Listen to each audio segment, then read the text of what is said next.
gabing ito,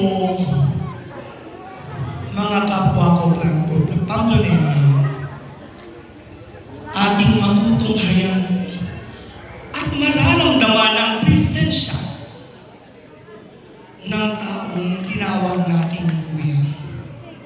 Ops, wag muna kayong maingay, wag kayong umalis.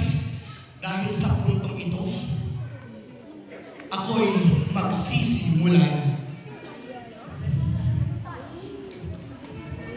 Kuya? Kuya? Kuya, asan ka na? Kuya? Kuya, teka lang, asan ka na? Kuya? Kuya, teka, bakit wala ka na? Kuya? Kuya? Miss na kita.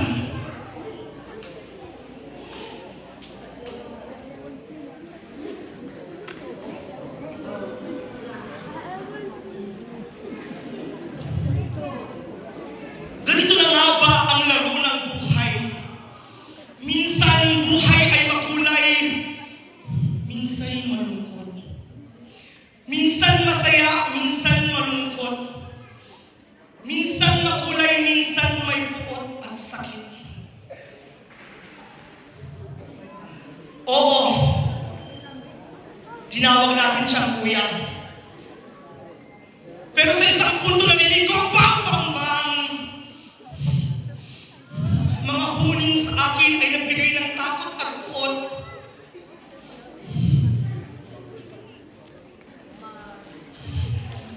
Aking mga kababayan, kung ating iisipin,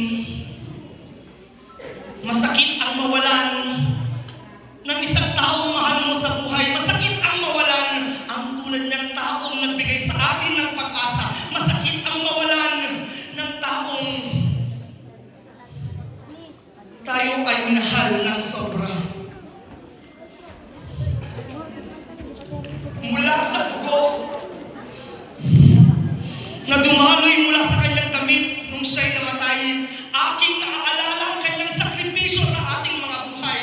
Pero ating damdamin at ramdamin, ating isipin at alalahanin na minsan, may Kuya ABS, Aaron Panel Sampaga, na nagbigay ng pag-asa. Oo, ako ay nalungkot, ngunit ako ay nabuhay ng loob dahil sa salitang ABS, ako ay aangat para sa lahat.